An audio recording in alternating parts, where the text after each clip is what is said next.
The morning of December 1944 is cold, a biting, damp frost clinging to the steel hulls of the 2nd Panzer Division. Inside the cramped, gasoline-scented interior of a Panzer IV, the commander peers through his cupola. For years, the German tankers have been told that the American M4 Sherman is a Ronson, a lighter that burns on the first strike. They have seen them brew up in the sands of North Africa and the bocage of Normandy. To the veteran German crews, the Sherman is a thin-skinned, tall target, an inferior machine born of a nation that values comfort over combat power. But then, the horizon begins to move. It isn't just one Sherman, or 5, or 10. Out of the treeline, dozens of the rounded, olive-drab silhouettes emerge, their engines a synchronized, low-frequency hum that vibrates the very ground. The German gunner lines up his sights, fires, and watches a Sherman erupt in a spectacular geyser of flame. He smiles, but the smile fades. Before the smoke even clears, 2 more Shermans have already crested the ridge to take its place. Behind them, dozens more follow, moving with a terrifying, mechanical indifference. The German commander realizes, with a sudden, sinking dread, that they are not fighting a vehicle, they are fighting a tide. For every Sherman they destroy, the Americans seem to have 1,000 more waiting in the hold of a ship, and the laughing stops. By the summer of 1940, the world was in a state of collective shock. The German Wehrmacht had shattered the French army, arguably the most powerful land force in Europe, in a mere 6 weeks.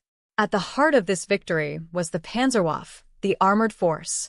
These were not yet the heavy Tigers or Panthers that would later haunt Allied nightmares. They were mostly light Panzer IIs and medium Panzer IIIs. However, their doctrine of Bewegungskrieg or maneuver warfare had redefined the battlefield. To the observers in Washington, D.C., the message was loud and clear. The age of the horse and the static trench was dead.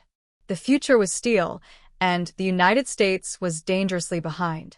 In 1940, the U.S. Army was ranked roughly 19th in the world in terms of size, trailing behind even small European nations.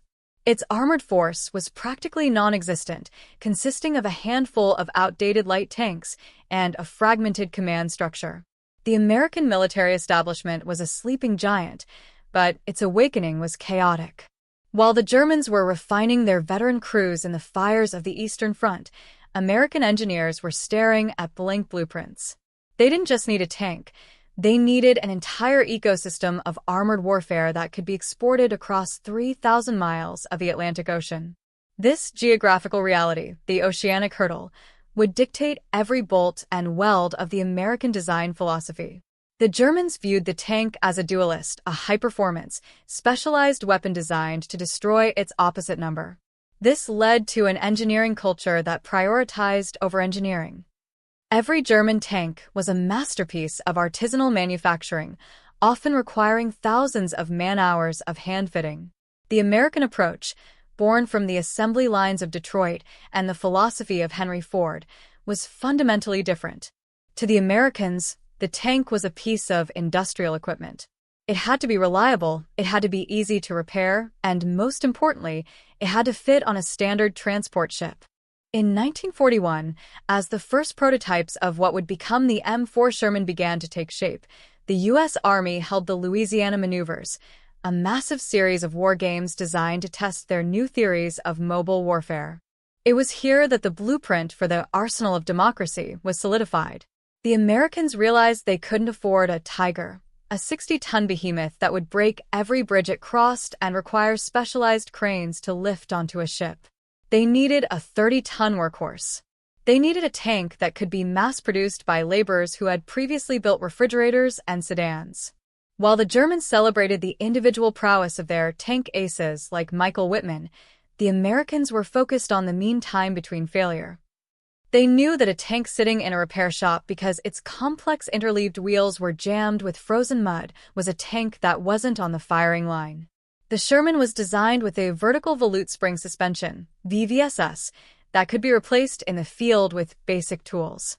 Its engine, a Continental R975 radial originally designed for aircraft, was loud and thirsty, but it was remarkably reliable. By the time the first Shermans arrived in North Africa in 1942 for the Battle of El Alamein, the Germans were about to face a logistical reality they were fundamentally unprepared to match. The stage was set for a clash between the Teutonic sword and the American hammer. Every German victory in the early years had been won through superior coordination and speed. But as the war progressed, the German high command became obsessed with heavier armor and bigger guns, ignoring the crumbling infrastructure beneath them. Meanwhile, the Americans were standardizing every nut, bolt, and shell. They were building a machine that could not only fight but could be sustained indefinitely on a different continent. As the first Shermans rolled off the lines at the Chrysler-Detroit Arsenal, the American industrial machine was just beginning to warm up, preparing a deluge of steel that would eventually drown the Third Reich's dreams of quality over quantity. While the German high command was fixated on the Wunderwaffe, the wonder weapons, the American military was obsessing over the Liberty ship. The M4 Sherman was not merely a tank, it was a payload. Every design choice was dictated by the physical constraints of the 10,000-ton cargo vessels that had to ferry these machines across the U-boat-infested Atlantic. If a tank was too wide for a standard rail car or too heavy for a ship's heavy-lift boom, it was useless to the war effort. This forced American engineers into a discipline of modularity that the Germans, in their pursuit of the perfect fighting machine, completely ignored. In the factories of Michigan, Ohio, and Pennsylvania, the Sherman was being birthed at a rate that defied military logic. By 1943, the Chrysler-Detroit tank arsenal alone was producing more tanks per month than the entire German industry combined. The Americans weren't just building tanks, they were building a universal platform. The M4 hull was designed to be adaptable. It could be fitted with a 75mm gun for infantry support, a 76mm high-velocity gun for tank-to-tank combat, or even a 105mm howitzer for bunker busting. This standardization meant that a crew from a disabled tank in the hedgerows of Normandy could hop into a replacement tank delivered that same afternoon and find every switch, lever, and shell rack in the exact same place. The German logistical situation was a mirror image of this efficiency. By 1943, the Wehrmacht was operating a mechanical zoo. They had the Panzer III, the Panzer IV, the Tiger I, and the newly arriving Panther. Each of these vehicles used different engines, different transmissions, and different tracks. Even within a single model, like the Panther, there were constant rolling changes on the assembly line. A fuel pump for a Panther built in May might not fit a Panther built in June. On the Eastern Front, this was a disaster. On the Western Front, it would become a death sentence. When a German tank broke a drive sprocket, it often had to be abandoned or towed back to Germany for repairs. When a Sherman broke, a mechanic with a wrench and a spare part from a nearby depot had it running by sunset. The Americans also pioneered the maintenance battalion. Every U.S. armored division traveled with a massive tail of specialized repair vehicles, mobile welding shops, and recovery vehicles like the M32 tank recovery vehicle. These men were the unsung heroes of a Sherman's success. They operated under a cannibalization doctrine. If two Shermans were knocked out, they would strip parts from one to make the other functional within hours. The Germans, meanwhile, relied on the heavy lift capacity of their specialized Bergediger recovery tanks, which were so few in number that they often broke down just trying to tow their comrades. This disparity created a psychological shift on the front lines. The German tanker knew that his vehicle was a precious, irreplaceable asset of the Reich. If he lost it, he was likely relegated to the infantry. The American tanker knew his vehicle was a tool. This allowed for a more aggressive, high-tempo style of warfare. The U.S. Army could afford to take risks because they knew the industrial pipeline behind them was never-ending. By the time the Allies began planning for Operation Overlord, the invasion of Normandy, the M4 Sherman was more than just an armored vehicle. It was the physical manifestation of a global supply chain that the Germans could not even visualize, let alone disrupt. As the summer of 1944 approached, the German intelligence reports began to filter back to Berlin. They spoke of endless columns of American steel. The German veterans, hardened by years of fighting Soviet T-34s, initially scoffed. They believed their superior optics, thicker armor, and high-velocity 88mm guns would turn the Sherman into scrap metal. They were right about the individual engagements, but they were tragically wrong about the nature of the war they were about to enter. They were about to learn that in modern conflict, a broken tank that can be fixed is worth 10 perfect tanks that are stuck in the mud. To understand why the German Panzers froze, one must look beyond the armor thickness and gun caliber. From a tactical angle, the Sherman possessed a hidden gem of engineering that the Germans never mastered: the gyrostabilizer. This primitive but effective system allowed the Sherman's 75mm gun to remain relatively level while the tank moved over uneven terrain. While German gunners, despite their world-class Zeiss optics, had to bring their Panzers to a complete halt to fire accurately, a Sherman could fire while closing the distance. In the high-stakes world of armored combat, the tank that gets the first shot off usually wins. The Sherman's ability to fire on the move, or at least faster upon halting, meant that American crews often blinded German tanks with high explosive rounds before the Germans could even traverse their heavy turrets. Furthermore, the Sherman's turret traverse speed was a tactical revelation. Powered by a rapid hydraulic system, the M4 could swing its gun 360 degrees in approximately 15 seconds. By contrast, the mighty German Panther or Tiger often relied on a slower power takeoff from the engine. If the engine wasn't revving high, the turret moved at a crawl. In the close-quarter fighting of the French hedgerows, Shermans could outspin their heavier opponents, flanking them before the German gunner could bring his sights to bear. From a human angle, the disparity was even more profound. The Sherman was designed with crew survival as a priority, a philosophy that ran counter to the victory or death ethos of the SS Panzer divisions. The M4 featured more hatches and a more spacious interior than almost any contemporary tank. When a Sherman was hit, its crew had a significantly higher chance of escaping than their German counterparts. Late-war wet stowage models further reduced the risk of ammunition fires, the dreaded brewing up, by surrounding the shells with a mixture of water and glycerin. Statistically, for every Sherman lost, only one crew member was typically killed, compared to much higher attrition rates in German or Soviet tanks. This meant the U.S. Army retained its most valuable asset: experienced, veteran crews. A German ace might destroy 10 Shermans, but if he lost his Tiger once, he and his highly trained crew were likely dead or captured. The American tanker, having bailed out of a burning M4, was often back in a new tank within 48 hours, carrying his combat experience with him. From a technological angle, the German Panzer was often a victim of its own sophistication. German engineering favored the interleaved road wheel system, known as Schachtellaufwerk. While this provided a smoother ride and a more stable firing platform, it was a mechanical nightmare in the field. If an inner wheel was damaged or a bearing seized, mechanics had to remove several outer wheels just to reach the problem. In the freezing slush of the Ardennes or the thick mud of the Lorraine, this mud would pack between the wheels and freeze solid overnight, literally anchoring the Panzers to the spot. The Sherman, using its simpler vertical volute spring suspension, was open and accessible. An American crew could knock frozen mud out with a crowbar in minutes, while a Tiger crew might spend hours with a blowtorch just to get their tracks to turn. This leads directly to the enemy angle, the perspective of the German soldier looking through his periscope at an American advance. Initially, German intelligence dismissed the Sherman as second-rate. But by late 1944, the tone of German after-action reports shifted from mockery to alarm. They weren't just seeing tanks, they were seeing a relentless logistical monster. German commanders noted with frustration that American artillery was on call and integrated directly with tank platoons via high-quality FM radios, standard equipment in every Sherman. If a German 88mm anti-tank gun opened fire, the Shermans didn't just fire back. They used their radios to call in a 105mm battery that would level the entire tree line within 3 minutes.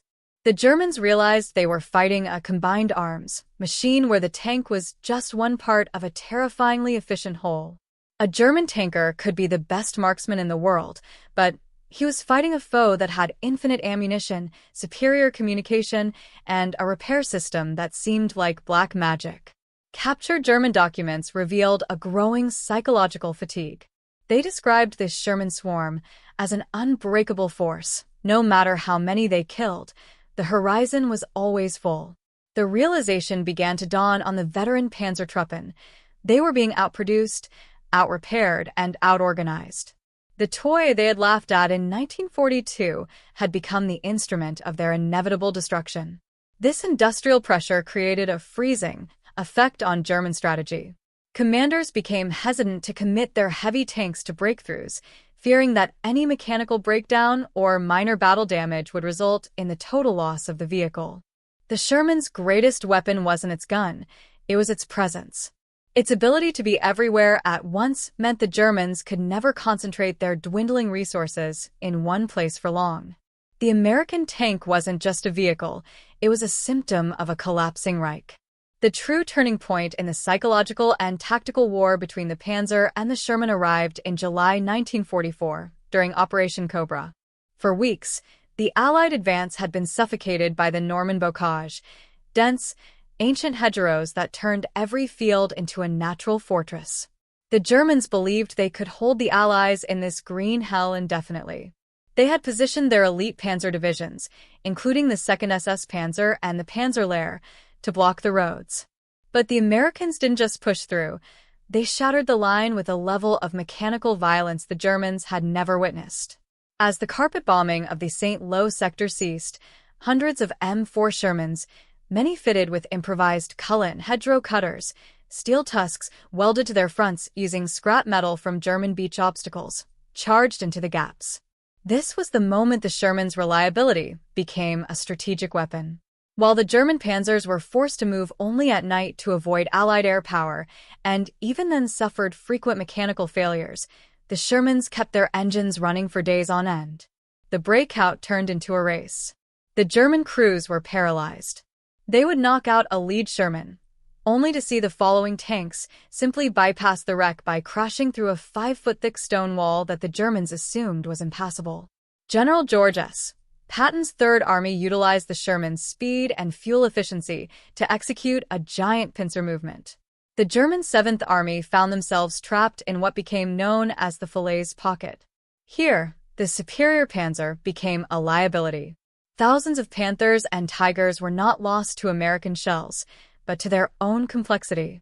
As they ran out of fuel or suffered minor transmission failures during the retreat, their crews were forced to set them on fire and abandon them. The roads of Normandy were soon littered with the abandoned husks of Germany's finest engineering, while the inferior Shermans continued to roll at 25 miles per hour toward the German border. The German high command was in a state of shock. They had expected a slow, methodical battle of attrition. Instead, they were being overrun by a motorized army that didn't seem to need to stop for breath. The ultimate proof of the Shermans' dominance occurred in September 1944, near the French town of Ericourt. This was not a battle of ambushes in the woods, but a large-scale, open-field tank battle, the exact kind of engagement where the German Panther, with its long-range 75mm KWK-42 gun, was supposed to reign supreme. Hitler had ordered a massive counteroffensive to blunt Patton's drive to the Rhine, committing the 5th Panzer Army, equipped with the latest Panther tanks, to wipe out the U.S. 4th Armored Division. The Germans realized that the American industrial machine hadn't just produced more tanks, it had produced a better system of warfare. By the time the remnants of the 5th Panzer Army retreated, the morale of the Panzerwaffe was broken. They no longer saw the Sherman as a weak opponent to be laughed at. They saw it as a relentless, ubiquitous predator that couldn't be stopped by mere steel. By the winter of 1944 and the early months of 1945, the roads leading into the heart of the Reich had become a graveyard for German ambition. The disparity between the American and German armored forces was no longer a matter of tactical debate. It was a visible, physical reality. Visitors to the front lines during this period would witness a bizarre sight. Miles of abandoned German armor, often in pristine condition, left by the sides of the road. These were not casualties of shells or rockets, but casualties of a collapsed logistical spine. The German strategy of building heavy had finally backfired. As the Allied air forces intensified their campaign against German oil refineries and rail hubs, the panzers became stationary pillboxes. A Tiger II, weighing nearly 70 tons, consumed staggering amounts of fuel that the Reich no longer possessed. When a Tiger ran dry, it stayed where it was. Because the Germans had never standardized their recovery equipment to handle such weight, these monsters were often scuttled by their own crews. In contrast, the Sherman's modest weight and high mechanical reliability meant that even as the Allied supply lines stretched hundreds of miles from the French coast, the tanks kept moving. The numbers told a story of industrial annihilation. While Germany struggled to produce a few hundred Panthers a month in factories under constant bombardment, the United States was shipping thousands of M4s in every configuration imaginable.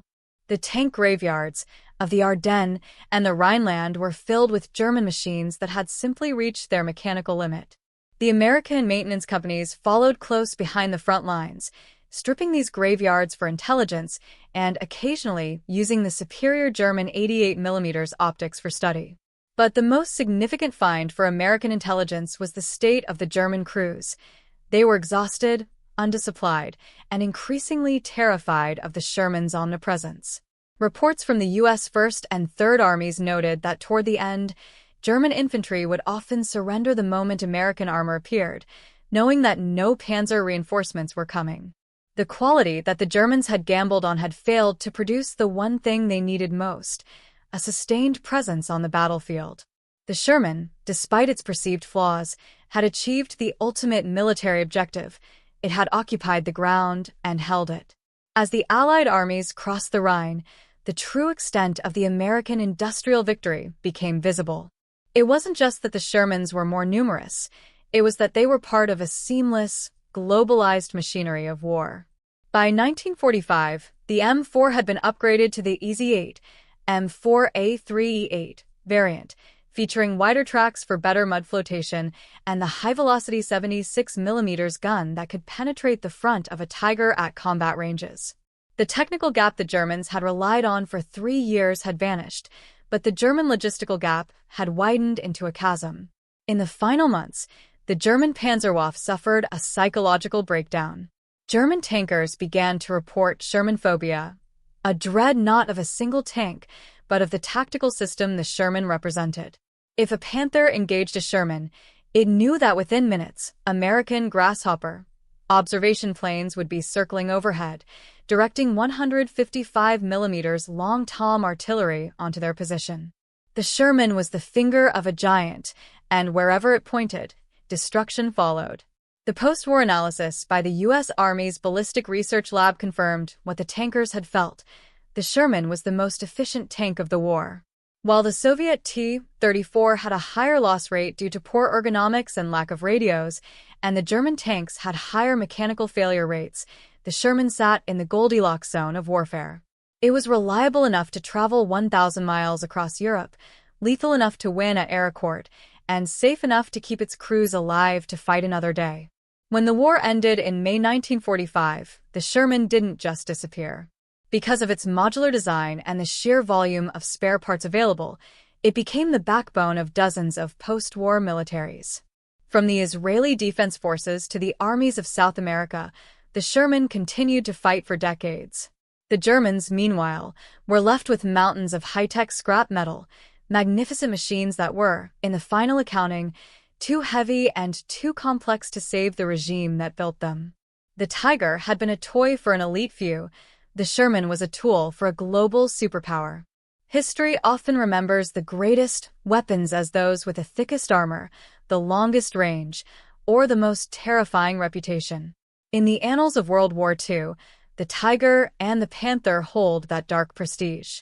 They were the apex predators of the 1940s, engineering marvels that pushed the limits of what steel and internal combustion could achieve. But as the smoke cleared over a broken Europe, a different lesson emerged from the ruins, one that changed the nature of warfare forever. The war was not won by the most complex machine, but by the most effective system. The M4 Sherman was the physical embodiment of a new kind of power, industrial consensus. It was a tank designed by committee, built by mass production laborers, and sustained by a logistical network that spanned half the globe. It proved that a weapon's value is not measured solely by its performance in a one-on-one duel, but by its availability, its reliability, and its ability to be integrated into a larger, multi-domain force. The German Panzers froze, not because they were outgunned in every instance, but because they were outthought by a nation that viewed war as a problem of management and flow.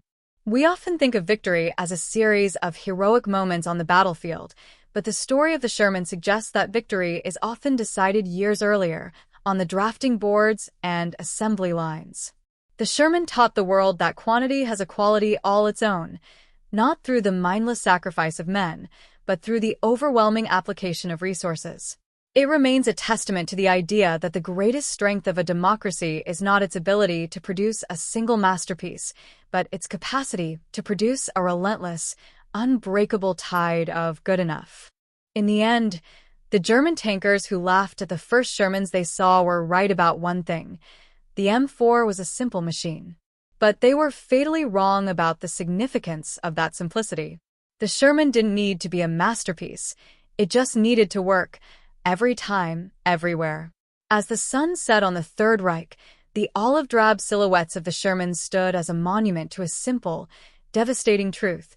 You can build the finest sword in the world, but you cannot win against the man who builds 1,000 hammers.